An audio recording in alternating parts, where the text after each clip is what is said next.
Hi friends, welcome to my channel. ఇక తులసి బసవరాజుని అడుగుతూ ఉంటుంది. ఏంటి మావయ్య గారు మీరు ఇలా మాట్లాడుతున్నారు?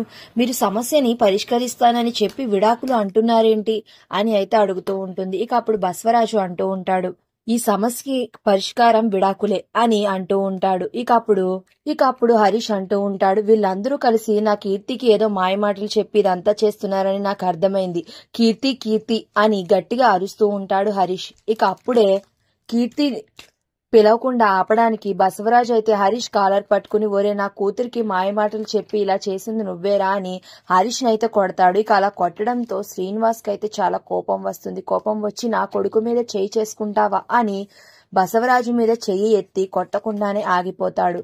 దాంతో బసవరాజుకి కోపం వచ్చి, నీకెంత ధైర్యం ఉంటే నా మీద చేయెత్తుతావేంట్రా అని ఇక శ్రీనివాసరావు చెంపల్ని అటు ఇటు వాయిస్తూ ఉంటాడు. ఇక తులసి ఎంత ఆపుదామని ట్రై చేసినా గాని బసవరాజు ఆగకుండా శ్రీనివాస్ నైతే కింద పడేసి శ్రీనివాస్ మీద కాలు ఎత్తి తొక్కబోతూ ఉంటాడు. ఇక అప్పుడే అక్కడికి సిద్ధు వచ్చి అయితే ఆ కాలు శ్రీనివాస్ మీద పడకుండా అయితే పట్టుకుంటాడు చేతులతో. ఇక అలా పట్టుకుని కోపంగా సిద్ధు బసవరాజు వంక చూస్తూ ఉంటాడు. మరి తండ్రికి అవమానం జరగడంతో తులసి అయితే చాలా బాధగా ఏడుస్తూ ఉంటుంది.